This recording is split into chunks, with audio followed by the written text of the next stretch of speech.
Namaskar. After Bihar polls, Bengal has been constantly in news for various reasons, and it seems that the ground in Bengal is shifting again after 33 years of communist rule and 10 years of TMC rule. What are the ground situation in Bengal? How does BJP is strategizing to gain benefit out of this situation? What are the key issues? And is BJP ready to finally change the game in Bengal? To talk all about this, we have BJP MP from Midnapur and State Unit President of Bharatiya Janata Party, Dilip Ghosh with us. Namaste Dilip da.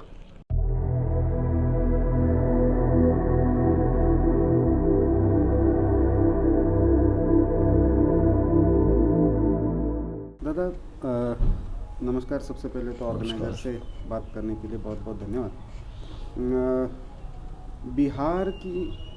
Bihar के चुनाव के बाद बंगाल की राजनीति अब ज़ोर पर है और रोज़ वहाँ से जो खबरें आ रही है उसमें तो ऐसे लगता है कि शायद चुनाव आने तक आप टीएमसी में ममता दीदी के सिवा किसी को छोड़ेंगे नहीं। हाँ, लगभग सिचुएशन ऐसा ही है। देखिए, पिछले 45 साल से बंगाल में लोकतंत्र नहीं है। इमरजेंसी के समय सिद्धार्थ शंकर राय वहाँ चीफ मिनिस्टर है। जो शुरू हुआ वो अत्याचार शुरू हुआ और तानाशाही शुरू हुई। बीच में कम्युनिस्टों का राज है, वो भी एक प्रकार से लोकतंत्र के माध्यम से सत्ता में आना और लोकतंत्र को पहले ख़त्म करना, ये इनकी रही है परंपरा। और उससे निजात पाने के लिए लोग मुक्ति के लिए तरसते रहे। दुर्भाग्य से हम उस समय तैयार नहीं हो पाए, नहीं तो लोग हमको चुनने वाले थे। ममता बनर्जी एकमात्र नेत्री थी जो लोगों के सुख दुख में जाती थी। कोई संगठन नहीं था, ना तो उनसे कोई उम्मीद थी कि वो सोनार बंगला बना देगी। लेकिन लोगों को जीने के लिए, मुक्ति पाने के लिए, लोकतंत्र के लिए और किसी को एक माध्यम बनाना था, वही हो गया। बंगला में हम बोलते हैं ज्वलंत कड़ाई थे के फुटंत कड़ाई थे के ज्वलंत आगुन, समझ रहे हैं ना। तो इस प्रकार ही हुआ, एक से कूद करके आग में गिर गए। तो उस समय जो मिला उसको, फिर दूसरा बार भी भाजपा की राह देखते लोग, लेकिन हमारा संगठन खड़ा नहीं हो पाया। तो लोग को आज लग रहा है कि बीजेपी एक विकल्प के रूप में आया है। साथ साथ माननीय अमित भाई का, माननीय मोदी जी का नेतृत्व में देश में जो सरकार चल रही है, देश की नया भारत, न्यू इंडिया बन रही है, पुनर्गठन हो रही देश की, और दुनिया में देश की सम्मान बढ़ रही है। पूरा देश में सरकार की जो उपलब्धि है, गरीब लोगों की तरक्की हो रही है, ये सारी बात वहाँ के लोग भी सोच रहे हैं, समझ रहे हैं। और लोकतंत्र से वंचित है लोग, सुशासन से वंचित है, केंद्र सरकार की जितनी सारी योजनाएं हैं उससे भी वंचित है। इसलिए लोगों को लग रहा है कि भाजपा ही सही है। और पिछले 45 साल से केंद्र की सरकार अलग रही है, पश्चिम बंगाल की अलग रही है, और वहाँ की सरकार की एक ही नारा रही है कि केंद्र सरकार जवाब दाओ, हर बात में केंद्र के खिलाफ लड़ना। लाभ कुछ नहीं हुआ, नुकसान ही नुकसान हुआ। आए लोगों को ये उपलब्धि हो रही है कि आप तो बदल होना चाहिए और भाजपा के माध्यम से होना चाहिए, इसलिए हमारी तरफ आ रहे हैं। और जब जनाधार बदल रही है तो स्वाभाविक नेता भी बदलेंगे, और उसी का क्रम शुरू हुआ है और काफ़ी तेज़ी से आगे बढ़ रही है। मुझे लगता है कि फरवरी में एकदम मामला साफ हो जाएगा। लेकिन दिलीप, इसमें एक समस्या ये है कि भाजपा पूरे देश भर में एक कैडर बेस्ड पार्टी रही है। बंगाल में भी वैसे हम देखें तो चाहे डॉक्टर श्यामा प्रसाद मुखर्जी हो, प्रोफेसर देवा प्रसाद घोष हो, एक बड़ी परंपरा जनसंघ के समय से विष्णुकांत शास्त्री जी से महान लोग, बहुत बड़े लोगों की परंपरा रही है। तपन सिकदा तो भी। ऐसे में जब दूसरे दलों से नेता आते हैं तो क्या भाजपा को ये समस्या क्रिएट करने वाला नहीं है? एक तो उनको अपने दल में एक तो पचा पाना, अपनी विचारधारा, संगठन, भाजपा की अपनी नीति, दूसरा जो पारंपरिक रूप से सालों से भाजपा के झंडे के नीचे लड़ रहा है उसको एक तरह से साइड लाइन करना, ये दोनों आपको समस्या नहीं लगती है? पार्टी जब बढ़ती है, लोगों की उम्मीद बढ़ता है, तो आपको कुछ एडजस्ट करना पड़ता है। हम जनसंघ का स्थापना हुआ वहाँ, और आज तक हम सत्ता के लिए तरसते रहे और 4% की पार्टी रह गए। देश में भाजपा फैल गई, सत्ता में आ गई 4-5 बार एक प्रदेश में, कायाकल्प हो गया। केंद्र सरकार में 2-2, 3-3 बार, 4-4 बार आए हम सत्ता में। बंगाल के लोग चाहते हुए भी भाजपा को स्वीकार नहीं कर पाए, क्योंकि उस स्तर के नेतृत्व उतने संख्या में हमारे पास नहीं था। और देश का विभाजन, उसका प्रभाव, कम्युनिस्टों का विचार, उनकी राजनीति, छल कपट, इसके कारण हम सफल नहीं हो पाए। आज लोगों की मजबूरी लग रही है कि पूरा देश में भाजपा है और उसका सुशासन सबको मिल रहा है, हम काहे वंचित रहे, हमको भी लेना चाहिए। तो ये दूसरा, हमारे आज की जो लाखों कार्यकर्ता काम कर रहे हैं ज़मीन पर, उनकी जो मनोबल, इच्छा शक्ति और जो जुझारू मानसिकता, उसके कारण आज बदल हो रहा है। लगभग 135 कार्यकर्ता से ज़्यादा कार्यकर्ता की हत्या हुई है और नृशंस रूप से हत्या किया गया। अभी देखे होंगे उसका फोटो, मार के पेड़ में टांग दिया जाता है 20-22 साल के युवाओं को। तो इससे भी लोग व्यथित है और जिस प्रकार हिंसा और भ्रष्टाचार की राजनीति हो रही है, उससे भी लोग निजात पाना चाहते हैं, इसलिए आ रहे हैं। और खाली बंगाल में नहीं है, आप देखिए त्रिपुरा में 5 साल पहले 1.5% वोट था, 1.5%, 5 साल में 50% हो गया। सत्ता है, सरकार चल रही है धमाके से। बंगाल में 7th पे कमीशन नहीं लगा, खाली घोषणा हुई 6 का, वो भी नहीं लागू है, और वहाँ 7th पे कमीशन लागू हो गया है। बड़ा समस्या लेकर सरकार आई थी, उसको लेके समाधान करके चल रही। 25 साल की कम्युनिस्ट राज की जितनी असर था, कुपोषण था, कुशासन था, सबको लेकर चल रही समाधान करते हुए। दूसरी पार्टी से लोग आए, इसलिए आसाम उससे भी आगे है, जहाँ 1, 2, 3 नंबर के सब नेता बाहर से आए हुए हैं, लेकिन भाजपा की सरकार सफलतापूर्वक चल के 5 साल पूरा किया है। तो ये हमारे एक तंत्र हमने विकसित की है संगठन की, उसके आधार पर जो भी आता है उसको पचाते हुए हम आगे बढ़ते हैं। इतनी पाचन शक्ति भाजपा में है कि किसी को भी पचा लेगा और अपने साथ कर लेगा। मुझे लगता है जो लोग आ रहे हैं वो सारा समझते हैं भाजपा की कार्य पद्धति को, व्यवहार को, विचारधारा को, जानबूझकर आ रहे हैं। ये बात सही है कि जब ज्वार आता है तो सब कुछ आ जाते हैं, तो उसको छानबीन करके हम आगे बढ़ेंगे। जिनकी योग्यता है, कार्यकुशलता है, उनको उसी प्रकार काम देंगे। और पिछले 2-3 साल से प्रक्रिया शुरू है, उन लोग हम साथ में लेकर आगे बढ़ रहे हैं। उनका जो योग्यता है, उनकी जो परिश्रम, उससे पार्टी को लाभ मिला है, तभी ना हमको सफलता मिली है। और आगे भी और जो योग्य लोग इधर उधर हैं, उनको सबको जोड़ के बंगाल का परिवर्तन करेंगे।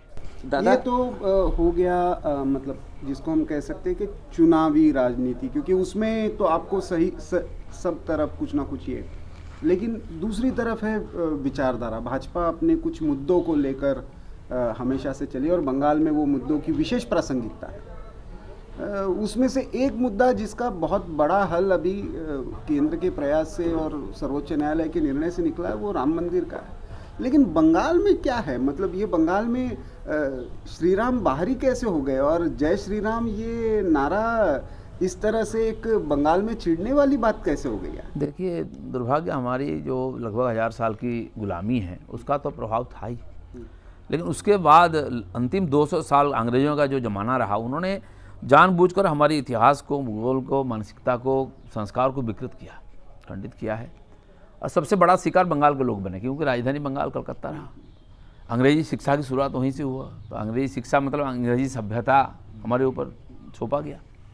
उस समय इंग्लिश लिखे पढ़े लोग जो जिस मानसिकता के थे, आप अगर रामकृष्ण परमहंस को फॉलो करेंगे, ऐसे जो रविन्द्रनाथ ठाकुर, विद्यासागर जो संस्कारक हुए और समाज सुधारक रहे, साहित्यकार रहे, जो भी बोलेंगे बंगाल को बनाने के लिए, वो समझते थे।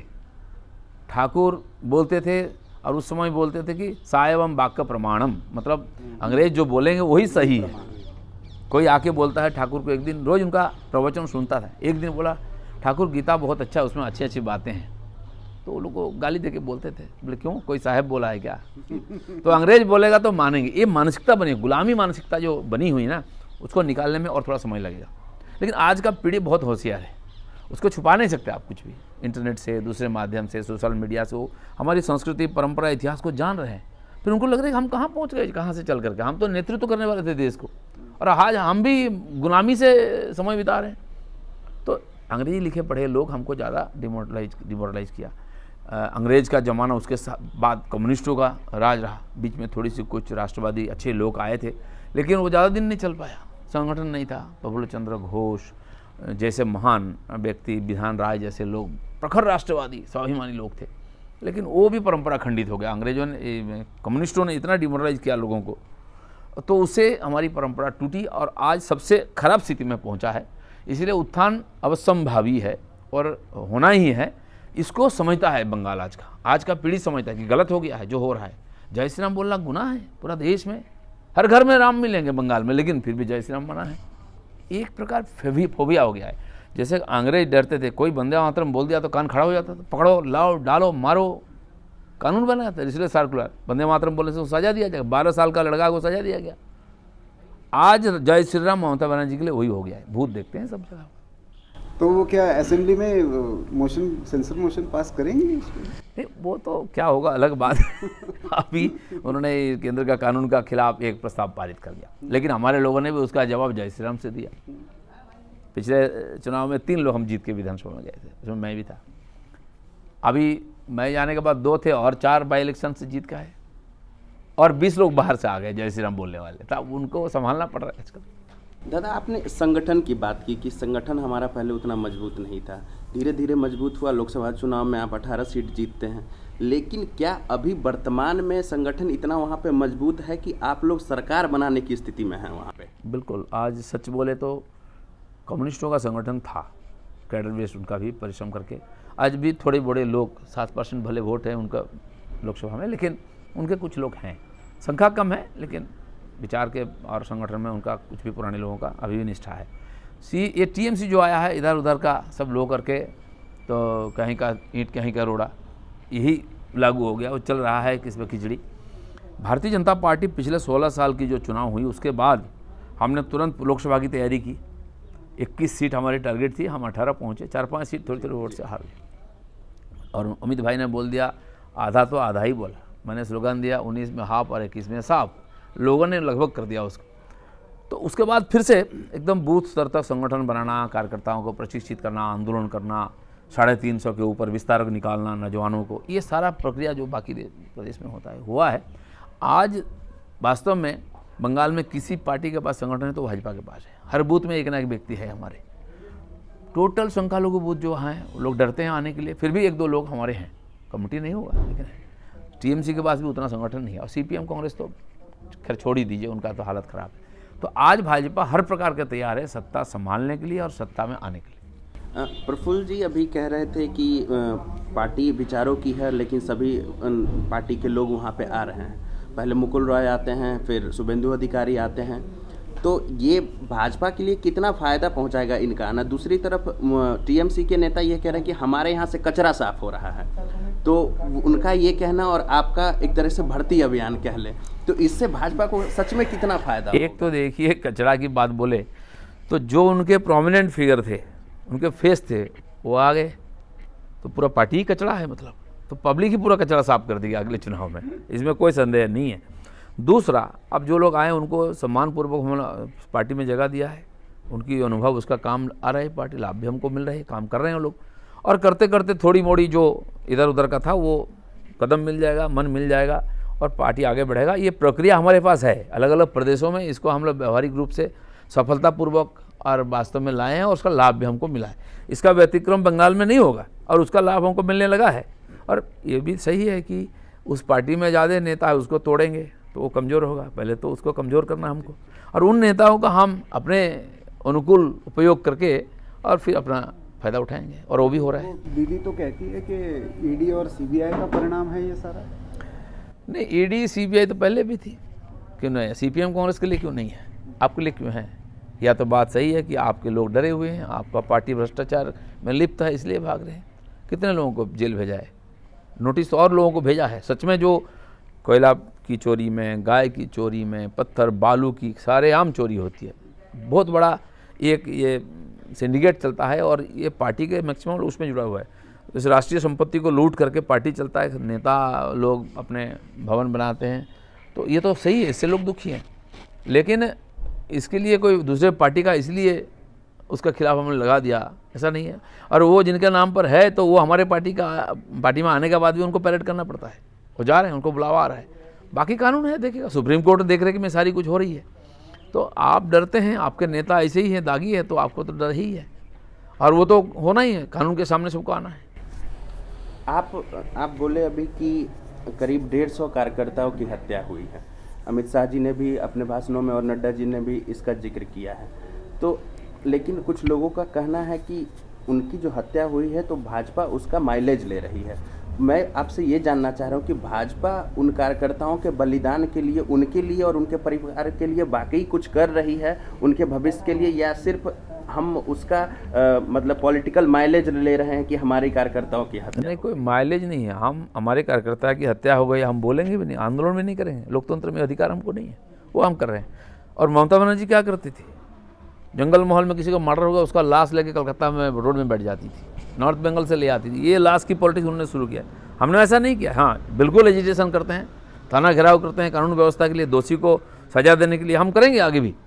और उन परिवार के लोग जो हमारे पार्टी की विचारधारा को स्थापित करने के लिए बलिदान दे रहे हैं, उनका सम्मान भी करेंगे, उनके परिवार को भी सम्मान करेंगे, उनकी सारी जिम्मेदारी लेंगे। और अमित भाई बोले थे उनका 5-5 लाख रुपया उनको मदद करो, हम तुरंत उनको 5 लाख का चेक देते हैं उनके परिजनों को कि पार्टी आपके पीछे है, बाकी आगे भी देखेंगे। ये हमने किया है। आज इसीलिए कोई कार्यकर्ता इतनी हत्याओं के बाद भी, इतनी हिंसा के बाद भी लगभग 29,000 केसेस हमारे कार्यकर्ताओं पर चल रहे हैं, फॉल्स केसेस। उसमें क्या नहीं, मर्डर केस है, अटेम्प्ट टू मर्डर है, हथियार का केस है, और हिंसा सब प्रकार की, गांजा का केस है, NDPS दे देते हैं, फिर भी कोई पीछे नहीं हटता है। पूरा परिवर्तन करके ही दम लेंगे अपने कार्यकर्ता। इसमें जो 2 बड़े इशू निकल कर आ रहे हैं, वो एक तो बंगाल में है सुशासन का, बहुत सारी केंद्र सरकार की योजनाएं हैं जो वहाँ पे बंगाल में लागू ही नहीं हो रही है, और दूसरी तरफ जो कानून सरकार बनाने की कोशिश करी, और CA उसका उदाहरण है। बंगाल सबसे बड़ा विक्टिम उसका था और बंगाल में एक बड़ा मुद्दा भी था।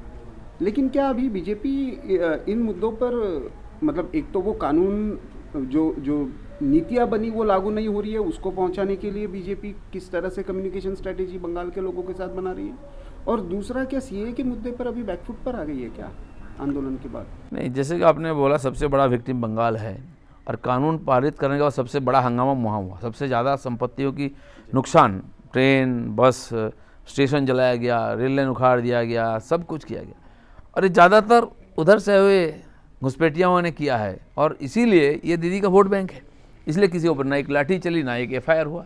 सैकड़ों करोड़ संपत्ति का, प्रॉपर्टी का खत्म, नुकसान होने के बाद भी। दूसरा, CA तो हमको करना ही है, क्योंकि हमारे संस्थापक श्यामा प्रसाद ने इन रिफ्यूजियों के लिए काम किया, इनकी सम्मानपूर्ण नागरिकता मिले उसके लिए आंदोलन किया, और उसके लिए केंद्र का मंत्रित्व छोड़ कर गए, और 2 बार मंत्रित्व छोड़ा, बंगाल में भी, यहाँ। तो उनका ये जो बलिदान और इनका जो संकल्प, उसको हम पूरा करेंगे। इसलिए तो किया है। जैसे कि बंगाल से 18 MP आए तो पारित कर दिया हमने CA, और उसको लागू भी कर देंगे। उसकी जो प्रक्रिया है उसकी पूरी होनी है, और अनुकूल परिस्थिति बन जाएगा तो वो करेंगे। और वहाँ के लोग विश्वास भी करते हैं, अगर होना है तो भाजपा का हाथ से ही होना है, और वो इंतजार करेंगे। अब 70, 50, 60 साल इंतजार किया कानून के लिए, 1 आध साल और इंतजार करेंगे उसका इम्प्लीमेंटेशन के लिए। हर व्यक्ति जो उधर से आया है, अपने मान सम्मान, अपने माँ बहनों की इज्जत बचाने के लिए, यहाँ सबको हम सम्मानित नागरिकता देंगे। और ये जो सरकार की, जो केंद्र सरकार की जो नीतियाँ है, चाहे स्वास्थ्य को लेकर हो, चाहे अन्य योजनाएं हो, वो बंगाल में लागू नहीं हो रही है।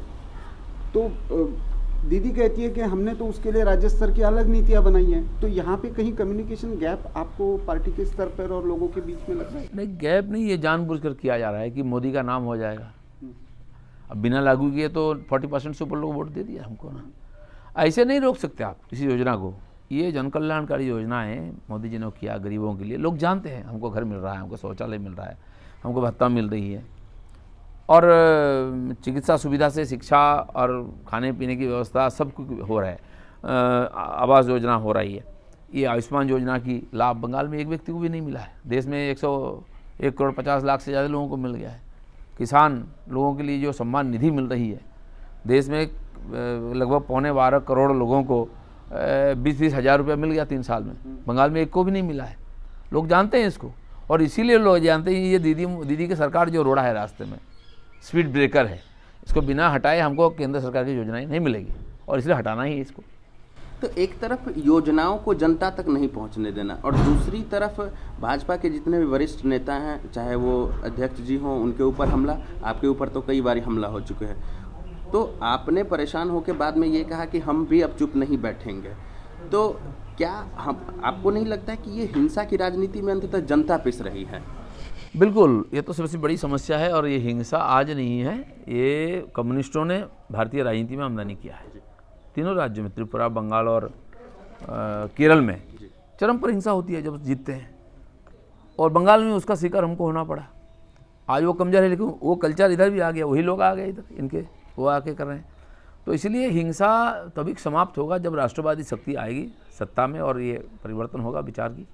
ये सरकार जब तक रहेगी ये संभव नहीं है, और इसलिए लोग इसको समझ रहे हैं कि विकास की राजनीति हो और भ्रष्टाचार मुक्त राजनीति हो और हिंसा मुक्त राजनीति हो, तभी हो पाएगा जब भाजपा सत्ता में आएगा।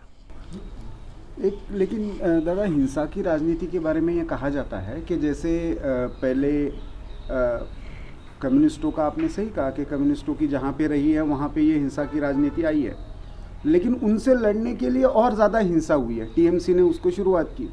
क्या भाजपा भी उसी रास्ते पर, क्योंकि एक पॉलिटिकल कल्चर होता है स्टेट का, क्या भाजपा भी उसी पॉलिटिकल कल्चर में अभी मजबूरी में ढालना पड़ रहा है भाजपा? नहीं, एक ऐसा होता था हमारे में इतना ताकत है हम उसका बदला ले सकें, हम उसका बुरी तरह प्रतिरोध प्रतिवाद कर सकते हैं। हमारे संस्थापक ने बोला है अन्याय का प्रतिवाद करो, प्रतिरोध करो, जरूरत पड़ने से प्रतिशोध भी लो, लेकिन लोकतंत्र में इसका कोई जगह नहीं हिंसा का, इसलिए हम सहन कर रहे हैं, इसके लिए हम बलिदान दे रहे हैं। और त्रिपुरा में 25 साल राज था कम्युनिस्टों का, हिंसा चरम पर था, आज देखिए लोग शांति से रह रहे हैं वहाँ। मैंने गया था वहाँ शपथ ग्रहण में, लोगों में वो उच्छ्वास देखा कि लोगों को मुक्ति मिली है, लाखों लोग रास्ता में आ गए, रास्ता बंद हो गया, मैं जा नहीं पाया, पहुँच नहीं पाया, वो जो ग्राउंड था वो भर गया। तो ये होता है मुक्ति की श्वास। यहाँ भी बंगाल में हुआ था, लेकिन उससे दुर्गति हुई, लोग फिर एक बार मुक्ति चाह रहे हैं। भाजपा कानून व्यवस्था संविधान का आधार पर देश भर में सब जगह राज कर रहा है, बंगाल में भी राज करेगा, वो स्वराज देगा। एक जो घुसपैठियों वाला है, कानून पास हो गया, उस पर बहुत सारी देश भर में डिबेट भी हो गई उस बहाने, लेकिन फिर भी ये समस्या कोई उसका हल निकलते हुए, क्योंकि उसमें बहुत बड़ी वोट बैंक की राजनीति अभी से नहीं, बहुत पहले से चल रही है, तो उसमें भाजपा क्या उसका उपाय देखती है? एक तो चलिए जो आ गए हैं उनको नागरिकता देना, जो हिंदू है, अन्य जो वहाँ से पीड़ित होकर आए हैं, लेकिन जो इलीगल माइग्रेंट्स है उनको कैसे डील करना? नहीं, देखिए, पहले तो जो हमारी जिम्मेदारी जिनके ऊपर है, हमने वचन दिया है, देश विभाजन के बलि जिन लोगों ने हुए हैं तो उनको पहले स्थापित करना। उनके परिजनों ने भी देश की स्वतंत्रता की लड़ाई की है, बलि चढ़ी है, फांसी में गए, गोली खाए, तो उनका पूरा योगदान रहा स्वतंत्रता में। तो इसलिए पहले उनको यहाँ के सम्मानित नागरिकता देना है, और वो हो जाते ही जो एक्स्ट्रा है अनवांटेड वो तो चिन्हित हो ही जाएंगे। फिर यहाँ की देश, यहाँ की सरकार आगे सोचेगी। दुनिया में कहीं भी इन्फिल्ट्रेटर्स को कोई सम्मान नहीं दिया जाता, उसके लिए अलग अलग कानून है, देश की जो कानून है उसका आधार पर उनकी व्यवस्था होगी। सर ने इलीगल माइग्रेंट की बात की, तो इलीगल माइग्रेंट की जब बात होती है उसमें रोहिंग्या मुसलमानों को हम अलग नहीं रख सकते हैं। हम सब जानते हैं कि बंगाल में ठीक ठाक संख्या में वो लोग हैं। अब तो कईयों के पास जो है वोटर आईडी कार्ड और आधार कार्ड इस तरीके की जो है डॉक्यूमेंट्स भी बन गए हैं। लास्ट 2020 के अंत में वहाँ से 6 अलकायदा के आतंकवादी भी पकड़े गए NIA के द्वारा। फिर बंगा बहादुर के जो कातिल थे वो भी 20 साल तक बंगाल में छुपे रहे। तो इन सब अगर चीज़ों को देखें तो लगता नहीं है कि बंगाल जो है मतलब अनवांटेड चीज़ों के लिए एक सेफ हेवन बन गया, कह सकते हैं आतंकवादी या इस तरीके की चीज़ों के लिए जो है एक सेफ हेवन टाइप का बन गया है। ये इसकी ज़्यादा बढ़ोतरी हुई कम्युनिस्टों को राज में, वो किसी प्रकार से टिके रहना चाहते थे। पहले देश के विभाजन के लिए उन्होंने समर्थन किया, पाकिस्तान मानते होवे तभी भारत स्वाधीन होवे, ऐसे स्लोगान दिए थे। वो सोचे थे पाकिस्तान में भी राज रहेगा, इधर भी राज रहेगा, वहाँ तो साफ हो गए, यहाँ साफ होने में लेट हुआ। तो इनकी जो राष्ट्रीय विचारधारा के कारण ये सारी बातें होती है। देश की सुरक्षा, सम्मान, लोगों की शांति, इसकी कोई चिंता नहीं होगी, इसलिए दुनिया से धीरे धीरे वो साफ हो रहे हैं। तो ये जो चली है इसके कारण यहाँ की जनता को बहुत तकलीफ है। कानून व्यवस्था पर उसका असर हो रही है, अर्थनीति पर असर हो रही है, और सामाजिक जो ताना बाना, हमारी संस्कृति संस्कार, उस पर भी चोट हो रही है। अभी देखिए देश भर में कहीं सांप्रदायिक दंगा करने की किसी हिम्मत नहीं है, बंगाल में हर जिला में हो रहा है, बम विस्फोट हो रही है, बंदूक की कारखाना मिल रही है, टेररिस्ट पकड़े जा रहे हैं, मुर्शिदाबाद में पकड़े गए, बीरभूम में पकड़े गए, मालदा में पकड़े गए, और कहीं कोई आतंकवादी नहीं है, केवल बंगाल में है। खाली बांग्लादेश के जो मुजीब के हत्यारे वो नहीं थे, अब नॉर्थ ईस्ट के, मिजोरम, मणिपुर के टेररिस्ट साहब यहाँ शेल्टर ले रहे हैं, सेफ शेल्टर है उनके लिए। तो ये इस प्रकार जो पार्टी हैं, जो जिनकी विचारधारा की कोई निशाना नहीं है, कोई देश के बारे में कोई उनका नहीं है, जो जय बांग्ला का स्लोगन लगाते हैं ममता बनर्जी, जय श्री राम के खिलाफ जय बांग्ला का स्लोगन बांग्लादेश का है।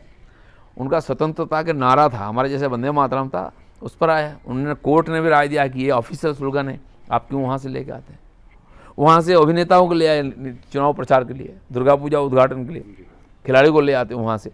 यहाँ तक 1000 किलोमीटर जो बेड़ा नहीं दिया गया बरबेडोयर का, उसका कारण ये है कि रोहिंग्या आए, घुसपैठिया आए, उनका वोटर बन के वोट दें। इसलिए इस बार जो वोटर लिस्ट बनी है उसमें 4-5 लाख नए विदेशी वोटर अनवांटेड जो उसमें शामिल हो गए हैं। लगभग 21-21.5 लाख नया बने हैं, उसमें इतने लोग उसमें घुस गए हैं और इन्होंने घुसाया। तो इसका नुकसान तो भाजपा को होगी फिर। बिल्कुल नुकसान है, और हमने इस विषय को बोला भी है। मैंने खुद बोला चुनाव कमीशन को कि जो बॉर्डर डिस्ट्रिक्ट है, जो संख्यालघु इलाका है, इस प्रकार स्वाभाविक वृद्धि हो रही है, आप उसको छानबीन करिए, उसको स्पेशली जांच करिए लिस्ट लेकर के, नहीं तो फिर क्या मतलब रहेगा चुनाव का। लेकिन बांग्लादेश तो वहाँ से सारे रोहिंग्या घुसपैठियों को बांग्लादेश तो हटा रहा है, एक आइलैंड पर भेज रहा है, और म्यांमार की सरकार को भी कह रहा है कि भाई आप रिपैट्रिएट करो, यूएन का कमीशन उसको ये कर रहा है। तो भाजपा इस मुद्दे पर कोई दबाव ममता बनर्जी पर नहीं बना? बिल्कुल सही है। बांग्लादेश के ही लोग और म्यांमार गए थे, जैसे हमारे तमिल भाई गए श्रीलंका में, उनके साथ अत्याचार हुआ, तो यहाँ से वहाँ गए, उत्पाद किया तो वो भगाए। ये नहीं ले रहे हैं उसको, फिर दोबारा उसको भेज रहे हैं, और हमारे यहाँ भेज रहे हैं। हमारे लोग उसको स्वागत कर, टीएमसी के नेता लोग, उनके पंचायत के, जिला परिषद के लोग, उनको टेंट लगा करके दूर से ला करके रहने की व्यवस्था, खाने पीने की व्यवस्था कर रहे हैं, उनके संपत्ति वोटर बना रहे हैं। और वहाँ से पूरा देश में जम्मू कश्मीर तक पहुँच गए वो लोग, एंटी नेशनल एंटी एक्टिविटी में, टेररिस्ट एक्टिविटी में, एंटी सोशल एक्टिविटी में लिप्त है सब जगह। और ये जो बंगाल की सीमा असुरक्षित है, उसके कारण पूरा देश असुरक्षित है। इसलिए इस सरकार को पहले वहाँ हटाना, देश की हित में, देश की सुरक्षा के कारण, नहीं तो और देश में और खतरा बढ़ जाएगा।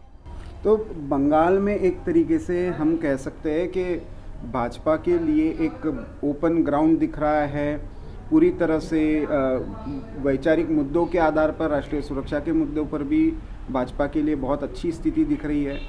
लेकिन क्या आपको लगता है भाजपा का संगठन कहीं जैसे कोई कहीं आरोप होते हैं कि गुटबाजी के कारण हो या चेहरा न होने के कारण हो, इस स्थिति का लाभ लेने की स्थिति में नहीं रहेगा? नहीं, स्थिति में तो लाभ, तो लोगों ने मन तैयार कर लिया कि भाजपा ही चाहिए। अगले बार 200 बार, अब की बार 200 पार, और 200 पार करेंगे हम लोग। लेकिन चेहरा मोहरा तो तब होता है जिनके पास सत्ता है, उनके पास चेहरा है। ममता बनर्जी छोड़ करके उस पार्टी में दूसरा चेहरा नहीं है। महीना ममता बनर्जी जीरो, पार्टी ही नहीं रहेगी, और वो होते हुए भी पार्टी नहीं रहेगी, ये मान लीजिए आप। लेकिन भाजपा एक कलेक्टिव लीडरशिप में विश्वास करता है, विचारधारा पर, कार्यकर्ताओं पर आधारित पार्टी है। इसलिए आप किसी को भी बैठा दीजिए, वो सुशासन देते हैं, क्योंकि एक सिस्टम है हमारे पास, और वो सधे हुए सिस्टम है। एक बूथ का कार्यकर्ता भी उतना राष्ट्रवादी है जैसे कि हमारे नेशनल टीम के, जैसे प्रदेश की टीम के, उतना हाँ कैपेसिटी कम है। काम करते करते नेता बड़ा होता है, उभरता है, उसका कद बड़ा हो जाता है, लोग उसको जान जाते हैं। आज तक हम सत्ता में आए नहीं, इसलिए कोई जानते नहीं है। सत्ता में आएंगे तो सारे नेता हमारे बड़े बड़े नेता बन जाएंगे। मतलब आपका कहना है कि चेहरा नहीं होने का कोई भी नुकसान आपको चुनाव में नहीं होने वाला? पूरा देश में भाजपा का जो लोगों की सफलता है, भाजपा की जो उपलब्धि है, मोदी जी का नेतृत्व में जो काम है, ये सब देख रहे हैं। तो भाजपा दिल्ली में जो है, पंजाब में, बंगाल में, असम में, सब जगह एक ही भाजपा है, वही विचारधारा, वही कार्य पद्धति और राष्ट्रीय नेता, इसलिए वहाँ जा रहे हैं। लोग देख रहे हैं कि किस प्रकार से हम काम कर रहे हैं। भ्रष्टाचार मुक्त, हिंसा मुक्त राजनीति हमने दिया है, तो बंगाल के लोग बहुत सजग हैं, सब कुछ जानते हैं। आज संगठन हम खड़ा करके उनको ये मौका दिया है कि आओ भाजपा को स्वीकार करो, सुशासन लो, आज लोग इसको स्वीकार करने को तैयार हैं। धन्यवाद। तो हमने देखा कि किस तरीके से भाजपा के सांसद और बंगाल भाजपा के अध्यक्ष दिलीप घोष जी ने हमारे सभी सवालों का बेबाकी से जवाब दिया, चाहे वो जय श्री राम के मुद्दों पे जो एक बहस छिड़ी हुई है, या सीए हो, एनआरसी हो, या तमाम मुद्दे, सब की खुल के बातचीत की। और इनका कहना है कि भाजपा जो है बंगाल में सरकारी बनाने जा रही है। हमारे साथ जुड़ने के लिए दिलीप घोष जी आपका बहुत बहुत धन्यवाद। धन्यवाद।